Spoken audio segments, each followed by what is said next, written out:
પછી અહીંયા આપણે સિલિયર સ્નાયુ બનાવવાના.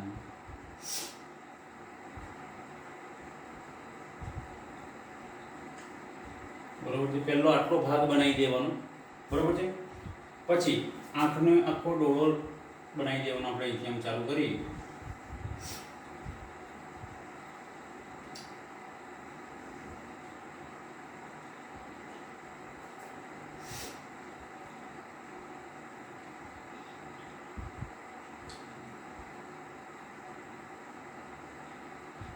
બરોબર છે.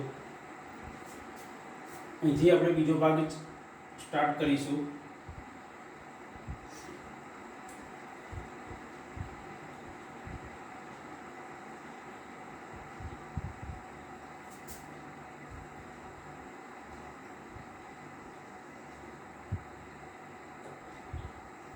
આપણે 2.3 સેન્ટીમીટર જેટલો વ્યાસ હોય છે. બરોબર છે. અહીંયા એક પ્રમાણે અહીંયા પણ આ રીતનો ભાગ બનાવીશું.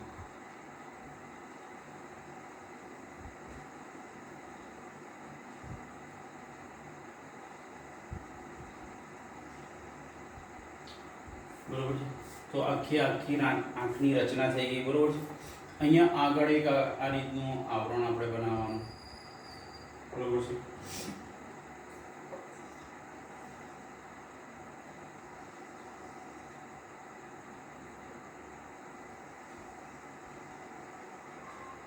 ઉપસેલો ડોળા જેવો ભાગ છે. બરોબર છે. તો આ રીતના આપણે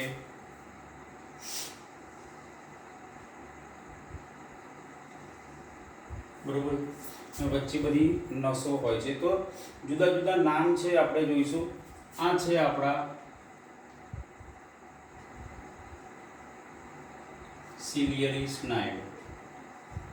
બરોબર છે. એ શું કામ કરે છે કે આ જે નેત્રમણી છે, નેત્રમણીને આમ ઉપર નીચે સંકોચન વિકોચન કરવાનું કાર્ય કરે છે. પછી આ આપણો છે નેત્રમણી. એનું નામ છે બીજું સ્ફટિકમય લેન્સ.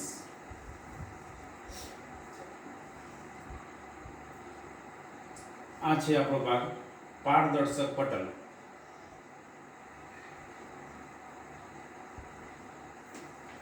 જેનું બીજું નામ છે કોર્નિયા.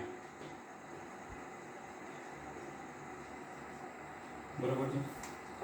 અહીંયા છે કનિનિકા.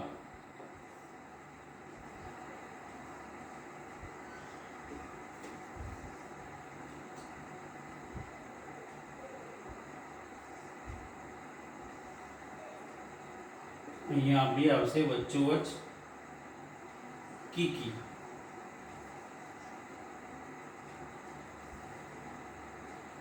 અહીંયા છે આપણો તરલ રસ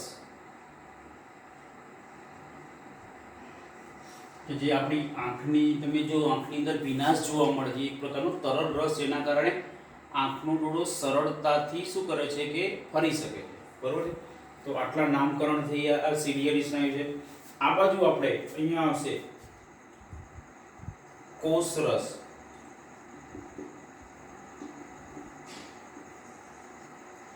આ છે આપણે દ્રષ્ટિ ચેતા. આપણી છે દ્રષ્ટિ ચેતા. અહીંયા છે આપણું પિત્ત બિંદુ. શ્વેત પટલ.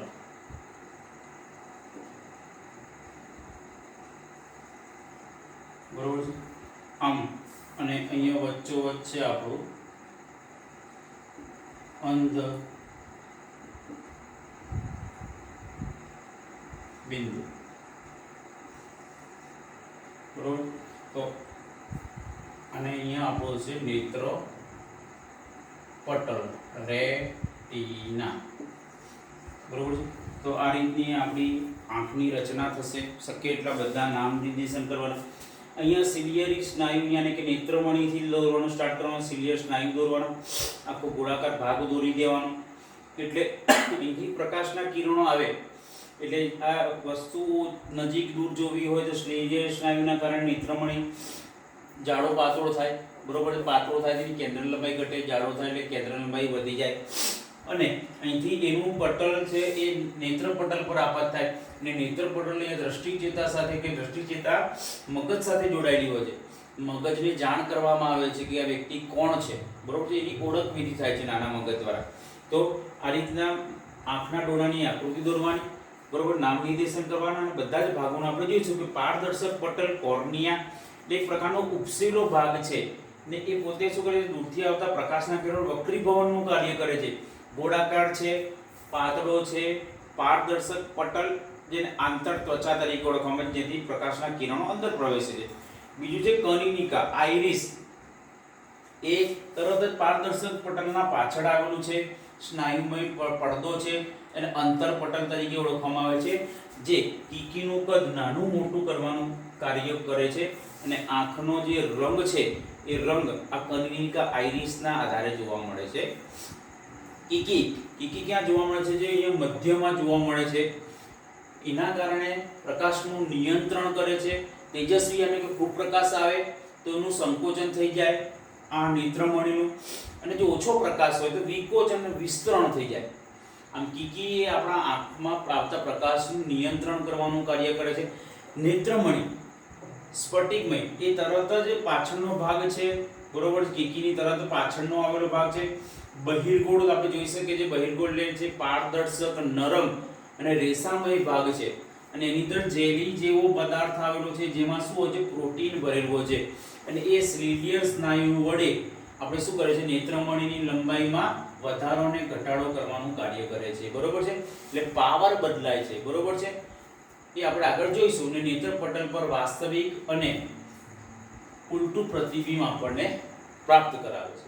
શ્લિલિયર સ્નાયુ શું કરે છે, નેત્રમણીને જકડી રાખે છે કે જે લોકોને આંખની ખામી થઈ હોય, દૂરનું નજીકનું ના દેખાય, એમાં એ લોકોને શ્લિલિયર સ્નાયુમાં ખામી થઈ હોય છે, એના કારણે દૂરનું અથવા નજીકનું વસ્તુ જોઈ શકતા નથી. આરામી એટલે કે દૂરની વસ્તુ હોય ત્યારે લેન્સ પાતળો હોય છે, એની કેન્દ્ર લંબાઈ ઓછી હોય, પાવર ઓછો હોય ને દૂરની વસ્તુ જોવા માટે આંખ એકદમ કેવી છે, આરામ અવસ્થામાં હોય છે. પણ જ્યારે તંગ અથવા સંકોચન સ્થિતિની અંદર જ્યારે શ્લિલિયર સ્નાયુ જોવા મળે છે ત્યારે આ જે નેત્રમણી જાડો થઈ જાય, જાડો થાય એટલે કેન્દ્ર લંબાઈ વધે અને પાવર વધે, તેથી એ નજીકની વસ્તુ જોવા માટે સક્ષમ હોય છે. આમ શ્લિલિયર સ્નાયુના આધારે નજીક અને દૂરની વસ્તુ આપણે જોઈ શકીએ છીએ. નેત્ર પટલ રેટિના આ ખાસ મહત્વનો ભાગ છે. એ ક્યાં આગળ છે કે તરત જ પાછળની બાજુ આવેલો છે અને પડદા પર વાસ્તવિક અને ઉલટું પ્રતિબિંબ પોતે ઝીલવાનું કાર્ય કરે છે, બરોબર છે. અહીંથી જે કિરણો આપાત થાય છે, વક્રીભવન થઈ નેત્ર પટલ પડદા પર આપાત થાય છે, વાસ્તવિક અને ઉલટું પ્રાપ્ત થાય છે. એની અંદર આપણે એક દંડ કોષો જોવા મળે છે. એ શું કરે છે, પ્રકાશની તીવ્રતાને નિયમન કરવાનું કાર્ય કરે છે. અને શંકુ કોષો છે એ રંગની જે તીવ્રતા છે, રંગ પારખવાની જે શક્તિ છે એ કાર્ય આ શંકુ કોષો કરે છે. પ્રકાશની તીવ્રતામાં નિયમન કરવાનું કાર્ય દંડ કોષો કરે છે. જ્યારે દ્રષ્ટિ ચેતા છે કાની સાથે જોડાયેલી છે, મગજ સાથે, અને એ પ્રતિબિંબ કોનું છે એનું ઓળખ વિધિ કરવામાં આવે છે. તરલ રસ આપણે વાત કરી કે પારદર્શક પટલ અને લેન્સની વચ્ચે શ્યામ રંગનો પ્રવાહી એટલે કે શ્યામ એટલે કાળા રંગનો એક પ્રવાહી જોવા મળે છે, જેને આપણે તરલ રસ તરીકે ઓળખવામાં આવે છે. તરલ રસ પણ આપણી આંખમાં હોવો ખૂબ જરૂરી છે, બરોબર છે. જેને ના હોય એમ ડોક્ટર કહેતા કે આંખો સુકાઈ ગઈ છે, બરોબર, જેનાથી આપણા આંખમાં કંઈક કચરો પડ્યો હોય તો તરત એ તરલ રસ આ બાજુ કે આ બાજુ સાઈડમાં કરી દે છે. તો તરલ રસ પણ ખૂબ જ જરૂરી છે. અને કાચ રસ શું છે આપણો આવ્યો, કાચ રસ. કાચ રસ એ લેન્સ અને નેત્રમણીની વચ્ચે પારદર્શક જેલી જેવો પદાર્થ છે, બરોબર. આખો જેલી જેવો પદાર્થ છે જેને આપણે કાચ રસ તરીકે ઓળખવામાં આપણે જેમ દબાવો તો તરત દબાય છે. આમ પહેલો જ પ્રશ્ન ખૂબ જ મહત્વનો છે. આકૃતિ 2 માર્કમાં પૂછી શકાય છે, બધા નામ નિર્દેશન કરવાના. 4 માર્ક માટે એને સમજાવવાનું કે દરેક મુદ્દાને આપણે સમજાવવાનું કે કેવું હોય છે, કેવું કાર્ય કરે છે, એ પણ આપણે અહીંયા સમજાવવાનું રહેશે. આમ ખૂબ જ મહત્વનો પ્રશ્ન છે પરીક્ષાની દ્રષ્ટિએ. તો આજે આંખની આકૃતિ દોરી અને બધા ભાગનો ખૂબ જ ગહન અભ્યાસ કરશો. તો વિદ્યાર્થી મિત્રો આજે આટલું જ.